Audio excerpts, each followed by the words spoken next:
ಕಾನೂನು ಮಾಪನ ಇಲಾಖೆ ಅಧಿಕಾರಿಗಳಿಗೆ ಲೋಕಾಯುಕ್ತ ಅಧಿಕಾರಿಗಳು ಇವತ್ತು ಕ್ಲಾಸ್ ತೆಗೆದುಕೊಂಡಿದ್ದಾರೆ. ದಾಳಿಯ ಮುನ್ಸೂಚನೆಯನ್ನು ಅರಿತುಕೊಂಡು ಆಫೀಸರ್ಸ್ಗಳೇ ಪರಾರಿಯಾಗಿದ್ದಾರೆ. ಅಂದರೆ ಲೋಕಾಯುಕ್ತ ಅಧಿಕಾರಿಗಳು ದಾಳಿ ಮಾಡ್ತಾರೆ ಅನ್ನುವಂತಹ ಒಂದು ಮುನ್ಸೂಚನೆ ಸಿಗ್ತಾ ಇದ್ದಂತೆ ಕಾನೂನು ಮಾಪನ ಇಲಾಖೆ ಅಧಿಕಾರಿಗಳು ಎಸ್ಕೇಪ್ ಆಗಿದ್ದಾರೆ. ಹೀಗಾಗಿ ಲೋಕಾಯುಕ್ತ ಅಧಿಕಾರಿಗಳು ಹಿಗ್ಗಾಮುಗ್ಗಾ ಕ್ಲಾಸ್ ತೆಗೆದುಕೊಂಡಿದ್ದಾರೆ.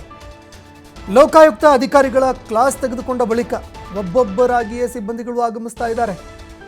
ಲೋಕಾಯುಕ್ತ ಅಧಿಕಾರಿಗಳು ಬಂದಿದ್ದಾರೆ ಅಂತ ಗೊತ್ತಾಗ್ತಾ ಇದ್ದಂತೆ, ದಾಳಿ ಮಾಡ್ತಾ ಇದ್ದಾರೆ ಅಂತ ಗೊತ್ತಾಗ್ತಾ ಇದ್ದಂತೆ ಈ ಕಳ್ಳರು ಯಾವ ರೀತಿಯಾಗಿ ಎಸ್ಕೇಪ್ ಆಗ್ತಾರಲ್ವ, ಅದೇ ರೀತಿಯಾಗಿ ಯಾವ ಸರ್ಕಾರಿ ಸಿಬ್ಬಂದಿಗಳು ಬಂದು ಕೆಲಸ ಮಾಡಬೇಕಾಗಿತ್ತು ಆ ಸಿಬ್ಬಂದಿಗಳು ಕಳ್ಳರ ರೀತಿಯಲ್ಲಿ, ಅಂದರೆ ಕುಂಬಳಕಾಯಿ ಕಳ್ಳ ಅಂತ ಹೇಳಿದ ಕೂಡಲೇ ಹೆಗಲು ಮುಟ್ಟು ನೋಡಿಕೊಂಡ್ರು ಅಂತ ಹೇಳ್ತಾರೆ, ಅದೇ ರೀತಿಯಾಗಿ ಆಗಮಿಸ್ತಾ ಇದ್ದಾರೆ, ಬರ್ತಾ ಇದ್ದಾರೆ ಅಂತ ಗೊತ್ತಾಗ್ತಾ ಇದ್ದಂತೆ ಏನೋ ಭಾರಿ ಕಳ್ಳತನ ಮಾಡಿದ್ದೀವಿ ಅನ್ನೋ ರೀತಿಯಲ್ಲಿ ಇವರೆಲ್ಲರೂ ಎಸ್ಕೇಪ್ ಆಗಿದ್ದಾರೆ. ಇದಾದ ನಂತರ ಲೋಕಾಯುಕ್ತ ಅಧಿಕಾರಿಗಳು ಹಿರಿಯ ಅಧಿಕಾರಿಗಳನ್ನು ಎಲ್ಲರಿಗೂ ಹಿಗ್ಗಾಮುಗ್ಗಾ ಕ್ಲಾಸ್ ತೆಗೆದುಕೊಂಡಿದ್ದಾರೆ. ಕ್ಯಾಶ್ ರಿಜಿಸ್ಟರ್ ಬುಕ್ ಮೇಂಟೈನ್ ಮಾಡಿಲ್ಲ ಅಂತ ಕಿಡಿಕಾರಿದ್ದಾರೆ. ಲೋಕಾಯುಕ್ತರ ಪ್ರಶ್ನೆಗೆ ಸಿಬ್ಬಂದಿಗಳು ತಬ್ಬಿಬ್ಬಾಗಿದ್ದಾರೆ.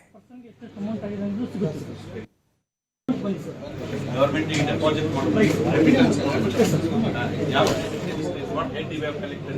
Verification stamping fees. Verification. Stamping and verification. Receipt individual copy ಸಿಗುತ್ತೆ ಸರ್. ಕ್ಯಾಶ್ ಬುಕ್ ಅಲ್ಲಿ ನಾವು ತೆಗೆದು ಇಂಡಿವಿಜುವಲ್ ಯಾವ ಪರ್ಸನ್ಗೆ ಎಷ್ಟು ಅಮೌಂಟ್ ಆಗಿದೆ ಅಂತ ಸಿಗುತ್ತೆ ಸರ್. ಇದು ಅಮೌಂಟ್ ರಿಮಿಟ್ ಮಾಡೋದು ಸರ್. ನಾವು ಅಮೌಂಟ್ ಟೋಟಲಿ ಕರೆಕ್ಟ್ ತಂದ್ರೆ last 1 week sir. corresponding receipts. Right sir. ಇದರ ಜೊತೆ corresponding receipts ಸೇರಿಸಿ ಈ ಅಮೌಂಟ್ ಟ್ಯಾಲಿ ಮಾಡಿಕೊಡಿ. ಸರಿ.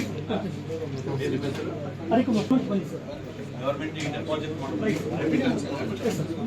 ಯಾವ what head you have collected? Verification stamping fees. Verification. Stamping and verification. Receipt ಇದಕ್ಕೆ ಕೊಟ್ಟಿರ್ಬೇಕು.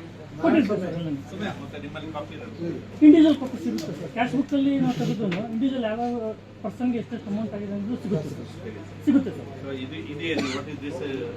ಇದು ಅಮೌಂಟ್ ರಿಮಿಟ್ ಮಾಡೋದು ಸರ್. ನಾವು ಅಮೌಂಟ್ ಟೋಟಲಿ